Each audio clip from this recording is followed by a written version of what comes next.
Hello అండి. నమస్తే. ఈరోజు ఇన్‌స్టంట్‌గా 2 రకాల రెసిపీస్ చేయబోతున్నానండి. మీకు చూయించాలనుకున్నాను. దొడ్డు రవ్వతో చేస్తున్నానండి. దొడ్డు రవ్వ అంటే తెలుసు కదా! గోధుమ రవ్వ అండి. దీంతోని చేస్తున్నాను. ముందుగా ఒక గ్లాస్ తీసుకున్నానండి. మొత్తం పిండి పట్టుకున్నాను రవ్వని. ఇది ఒక గిన్నెలోకి తీసుకుంటానండి. చూడండి ఈ విధంగా పొడి పట్టుకోవాలండి. జల్లెడేం పట్టాల్సిన అవసరం లేదండి.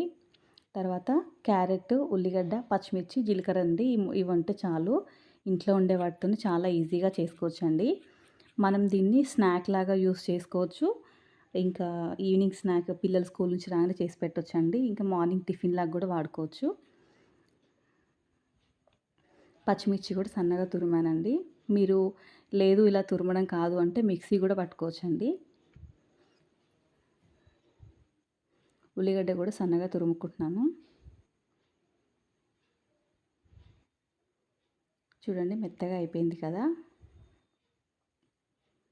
ఇప్పుడు దీన్ని ఇందాక మిక్సీ పట్టుకున్నాను కదండీ పిండి, దాంట్లో వేస్తున్నాను ఇవంతా.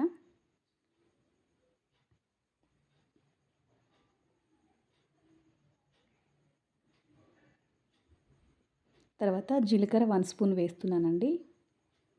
వేసి ఒకసారి ఇది మొత్తం కలుపుకోవాలి. దీంట్లో కొంచెం వాటర్ ఉంటుంది కదండీ, అందుకని ఒకసారి మొత్తం బాగా పిసికి మొత్తం కలిసే వరకు బాగా కలపాలండి. తర్వాత కొద్దిగా సాల్ట్ వేసుకోవాలండి సరిపడినంత చూసి. కొంచెం వాటర్ వేస్తున్నానండి. వేసి మొత్తం ఇది ఒకసారి కలుపుకుంటాను మళ్ళీ. ఇలా చేయితో కలిపితేనే మంచిగా కలుస్తుందండి. ఇంకొద్దిగా వాటర్ పోసుకోవాలండి, గట్టిగా ఉంది కదా! కొంచెం పెరుగు కూడా వేయాలండి. పెరుగు ఎందుకంటే ఇది మనం దోస కొంచెం పులిస్తేనే టేస్ట్ ఉంటుంది కదండీ, అందుకని కొద్దిగా పెరుగు వేస్తున్నాను. కొంచెం పులిసిన పెరుగైతే బాగుంటుందండి. ఇది కూడా వేసి దోస బ్యాటర్ కలుపుకుంటాను. ఈ గోధుమ రవ్వని లావు తగ్గాలనుకున్న వాళ్ళు, షుగర్ ఉన్న వాళ్ళు కూడా ఇలా ఈ విధంగా చేసుకొని తినొచ్చండి. రోజు రొటీన్‌గా దోస, ఇడ్లీ అంటే బోర్ కొడుతుంది కదండీ. కొంతమంది ఇడ్లీ చాలామంది తినరు కదా! అది వైట్ రైస్‌తో ఉంటుందని.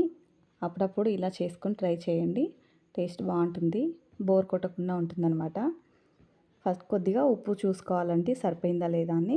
నాకు సరిపోలేదు, ఇంకొద్దిగా వేస్తున్నాను. వేసి మళ్ళీ ఒకసారి కలుపుకుంటున్నాను. మొత్తం కలుపుకొని ఇంకా ఒక 5 మినిట్స్ అలా ఉంచేసేయాలండి. ఇది అలా ఉంచేంత వరకు చట్నీ చేసుకోవచ్చండి ఆ టైంలో. తర్వాత దోసలు వేసుకోవడమేనండి. పెంక పెట్టుకున్నాను.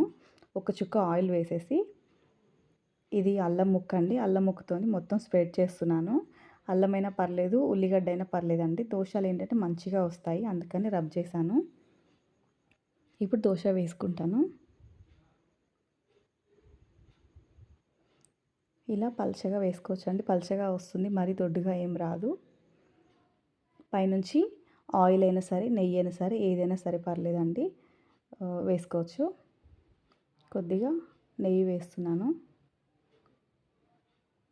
పైనుంచి మీరు పిల్లలకైతే డెకరేషన్ చేసిస్తే ఇష్టంగా తింటారు కదండీ, ఇష్టపడతారు కదా!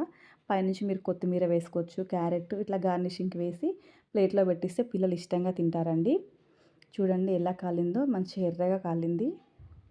ఇంకోటి కూడా వేసుకుంటానండి. దీన్ని చూడండి కొత్తిమీర వేసాను, కలర్ఫుల్‌గా ఉంది కదా! ఇలా చేసి పిల్లలకి పెట్టండి, హ్యాపీగా తింటారు.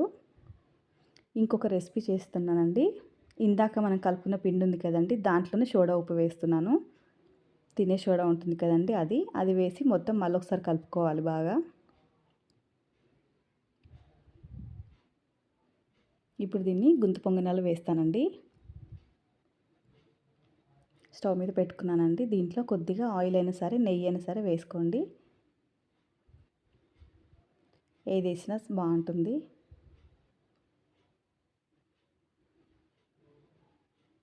దీంట్లో ఇంకా కొద్దిగా పిండి వేసుకోవాలండి. మొత్తం ఇలా చేయడం వల్ల ఏంటంటే ఆయిల్ మొత్తం స్ప్రెడ్ అవుతుంది, అందుకని అలా అన్నాను. ఇప్పుడు కొద్దిగా పిండి వేసుకుంటున్నాను. మొత్తం చాలా వేయొద్దండి, ఎందుకంటే పొంగుతుంది కదా, అందుకని. సోడా ఉప్పు వేసాం కదండి, అందుకే పొంగుతుందని కొంచెం వేసుకుంటున్నాను.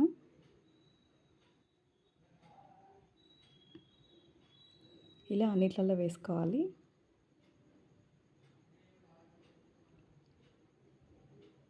చూడండి ఎర్రగా కాలినాయి. ఇప్పుడు ఒక్కొక్కటిగా తిప్పుకుంటాను.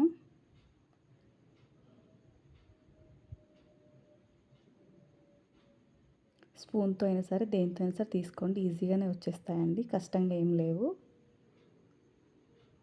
చూడండి తొందరనే వచ్చేసినాయి కదా!